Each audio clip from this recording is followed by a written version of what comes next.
you know, your role in the show and how all that went down. So Love Island essentially is a dating show. You go on there to find love. I went there to, you know, essentially be in Fiji, hang out with beautiful women. Heard that. But you know, did come out at the end with a partner and a girlfriend. So shout out to Andrea. Bring it out. Hey guys, welcome back to another video. I'm Danny, and from the thumbnail you can see that I'm going to be diving into Shelly and Olandria'S photo op, plus Olandria attending the CFDA Awards, the Glamour Woman of the Year 2025 event, and the Ebony Power 100 Gala.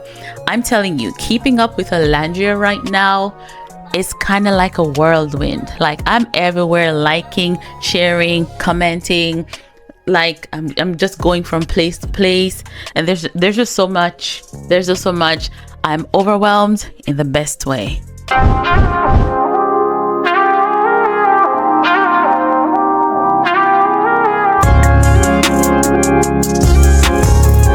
Okay, so before we get into it, make sure you smash that like button, share this with your friends, and subscribe if you haven't already. It really helps my channel to grow. Now, I have to address this first, right? Nick has once again, for the umpteenth time, confirmed that he and Olandria are officially a couple. So to all the haters, the doubters, the naysayers, the people claiming they're pure couple, can y'all just shut the hell up now? Are you happy now? It's out there in the zeitgeist, okay? So let's just dead any other kind of argument like that. All right, now let's get down to it. I woke up yesterday and I opened up Instagram, and the first thing that greeted me was a picture of Shelly and Olandria together at the Glamour Women of the Year 2025 event. My immediate thought, here comes the discourse again. Not a day goes by without heated discussions online about Shelly and Olandria'S relationships. It is so exhausting. So I'm hoping that now that people see that they're cool and cordial, the discourse will finally die down. From close observation of the photos though, you can clearly see they're not as close as they once were. To me at least, right? We don't know what conversations they've had, but considering Ace apologized to Nick and Nick has accepted his apology, we can assume that they're all in an okay place. From what we've seen, Nick and Olandria aren't the type to hold grudges, right? Or harbor any kind of hate. They love to love on people and always want the best for those around them. So I can see them simply wanting to move on and exist in peace and harmony. They don't seem to thrive on hate or negativity. And if you think about it, that's part of why we love Nick and Olandria, right? So because we love those qualities that they both share, we can't be mad or unhappy when they actually stick to their character. With that said, I believe you can forgive someone and be cordial while still exercising discernment and maintaining boundaries with people who have done you wrong. For those who keep saying Shelly hasn't done anything to Olandria or said anything negative about her, you need to recognize that Shelly and Ace are together, and she chose to stick by her man when there was backlash after Ace's interview. I believe couples pillow talk, right? So Shelly had to have some kind of idea or inclination of what Ace was going to do, particularly because the Islanders are the only ones who can relate to their villa experiences. So Shelly chose to back Ace, and she didn't distance herself from what he did in any way. She didn't come out and make a statement about it. She didn't defend Olandria against it to say, I believe that their relationship is real. Ace has, Ace is his own person and can make his own decisions or conclusions. As for me, I think that their relationships are real based on the conversations that I've had with Olandria, yada yada yada. But she chose to back her man. So The whole silent means consent kind of vibe, it reflected negatively on Shelly, and she appeared culpable in some sort of way. Additionally, many of us observed that Olandria was the only one constantly praising Shelly and calling her soul sister in interviews, and that wasn't totally reciprocated. So Shelly would often leave cute comments under Olandria's posts, but she wasn't as loud with her love for Olandria as Olandria was about her. Olandria was even planning on living with Shelly in LA at one point, right? So, and the other thing that rubbed people the wrong way was when Shelly had the opportunity to call a friend during one of their group interviews, and she chose to call Taylor, then proceeded to call him her bestie. Hey, bestie! That was hella sus. So for some of these reasons, us Nicolandrians, including myself, started to side-eye Shelly, right? For me, as long as Olandria and Nick are cool, I'm good with that. They're adults who've learned some tough lessons over this summer, and I think they're capable of making great decisions. I also know both of their families are locked in and have their backs. They know what's going on in these internet streets, and furthermore, all these people work in the same industry, so they're bound to run into each other at certain events, and the best way to proceed is to have and maintain good relationships, you know. Moving on, y'all, tell me why Olandria and Nick decided to throw us for a loop by not attending the Ebony Power 100 Gala. I mean, I know that us in the Nicolandria community, you know, we're always what's the word, being delusional, dropping crumbs and walking with one another on our speculations, but this threw us for a loop. We're all expecting them to show up for her to collect her award, right? Only for Nick and Olandria to appear at the Glamour Magazine event in New York instead. Without a doubt, I understand why she prioritized that event though. It featured some of the leading people in the fashion industry, and Olandria and her team are definitely positioning her to take up space in fashion. The Glamour Woman of the Year is an annual event that honors inspirational women from various fields like entertainment, sports, and fashion. Olandria is in all the right places right now, and every publication is referencing her for engagement, and I love that for her. After the Glamour event, Olandria was featured in an article on their website titled "Olandria Carthen Ushers in a Winter 2025 Color Trend at Glamour's Women of the Year Awards." Author Grace McCarthy talked about Olandria delivering bombshell energy to the carpet. She noted that Olandria delivered an instantly iconic Woman of the Year style moment, honoring an OG bombshell and a 2024 Glamour Woman of the Year with the Pamela Anderson influence updo and a smoky eye. She paired her beauty look with a fuchsia silk taffeta gown by Christian. I love me some Christian. With its bustier bustle and rose structure draping, the dress gave classic old Hollywood glamour. It definitely did. That color and the way it photographed, its color, however, points to an emerging red carpet trend. According to McCarthy, we're entering the winter of the berry tone. Olandria's borderline holographic gown conveniently captured all of them: cranberry, plum, pomegranate, blackberry, essentially every festive purple hue you could dream up. You guys can check out my description for the link to read the rest of the article.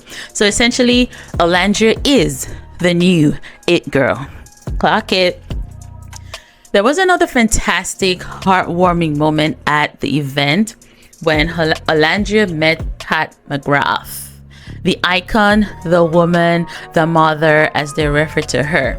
I knew of Pat McGrath, but I didn't even know that she had Jamaican roots, right? And I was quite pleased to learn that.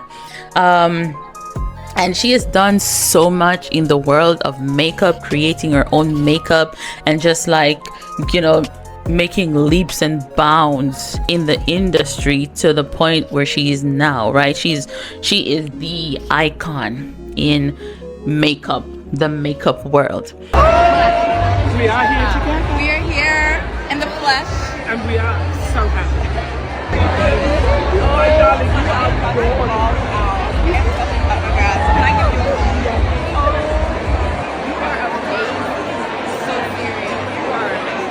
So nice. Oh, you literally are giving me chills. Oh, This is exciting. let's get our picture together and film together. Smother's getting your number. She's putting it in. Oh my God, it's happening. I have chills. I cannot stop shaking. Let's do it. We are. Olandria has expressed her love for Pat in the comment section on IG, and I was just so happy for her that she finally got to meet her. Additionally, in a post on X, it seems we'll have some sort of collaboration between them in the future. Olandria girl, your future is bright. The last thing I want to touch on about this event is that we finally got to see Nick and Olandria attend another industry event together, guys. It's been a while since the VMAs, and us Nicolandrians, we're thrilled to see our faves living it up. However, some people complained about Nick and Olandria not walking the carpet together and getting their photos taken. I think those of you annoyed about that need to understand that Olandria and her team are being very strategic about positioning her in the fashion industry, and she has to separate and build her brand apart from Nick. The last thing she should do is center her brand around him or her relationship. That would not be a smart move. So when you see Olandria making moves by herself, don't question it. Don't be like, where's Nick? Where's Nick? Oh my God, they're two different people. They're on a path together, walking in their relationship, and sometimes they'll collab on stuff, but they are on different paths. Okay, so if there's anything that I missed, please let me know in the comments section. Now let's move on to the CFDA awards, because I don't know about you, but I was gagged.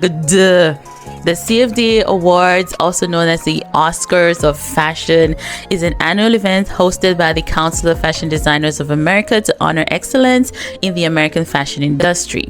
The ceremony recognizes and celebrates top talent in various categories, from women's wear, menswear, to emerging designers.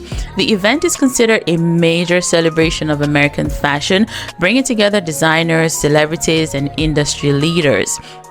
It's also the CFDA's largest fundraising event for its scholarship fund, which supports the future of American fashion. As you've probably seen, Olandria attending this event is a big deal. It means she's been welcomed into the big leagues of the fashion industry. I was quite pleased to see her with designer Brandon Blackwood, who again is of Jamaican descent. Being from Jamaica, I'm always happy to see people associated with Jamaica or Jamaicans spreading their magic all over the world, right? Let's talk about Olandria in that dress though, because it's probably my favorite look of hers. I'm not gonna lie. From the hair color, which was a brilliant decision by her team to have the hair match the dress. Talk about it. The fabric of the dress is pony hair. Let me tell you, it gives luxury. Brandon, that fabric choice was marvelous. It met the moment and allowed Olandria to stand out. It photographs so well as well. It really complements her skin. Like I'm still there. Like today is the third day of November. I'm still there at CFDA with her and Brandon in that dress. I'm still there. Like even the bag, that bag is tea that comes out as a drawer. Perfect styling. 10s across the board. I'm certainly excited to see what what other looks Olandria will pull off, because as much as I love them accentuating her waist with these red carpet looks, I'm waiting for them to kind of push the envelope just a little bit and take bigger risks. They've gotten it right so far, and it's only up from here. Kudos to the Racemans for doing an astounding job. It's like God allowed all the right people to converge in Olandria'S life at the right time, and I'm happy to watch everything unfold. Moving to the Ebony 100 Gala, as we know, Olandria was unable to attend the event. We were a little taken aback, but we see it was for a good reason. Maybe her nomination and win came as a complete surprise to her team, and her team probably wasn't planning for it. Nonetheless, they played a great montage of Olandria and her fans explaining why she was nominated, and her acceptance speech was lovely. I'm so sorry that I couldn't be here tonight, but I'm sure you all look so beautiful. I just want to start by saying thank you so much, Ebony, for this incredible honor. I am truly humbled. To be seen, celebrated, and uplifted by the very people who feel my purpose means more than I can even put into words. This award means everything to me because my work has always been for the people. The community that raised and poured into me, this one is for you. You're the purpose that drives me every single day. I have to say, I'm genuinely shocked to have won this, especially staying alongside such incredible and inspiring individuals. Every single nominee is a force in their own right, and to be chosen among them is so surreal. From a small town Denver girl who's always dreamed of being on a stage like this moment feels bigger than me. It's a testament to what can happen when you stay rooted in who you are and committed to your calling, no matter where you start. This moment is a reminder that when we show up as our authentic selves, we don't just take up space, we transform it. Thank you again for this honor. I did tear up a bit. I also really love that they used a lot of Jamaican music again in her montage. Jamaican music is always a good vibe. So those are my thoughts on November so far. Let me know what you're thinking in the comments, and please let me know if there's anything that I missed. Thank you so much for watching. Please like, please share, and subscribe, and I'll catch you in my next video.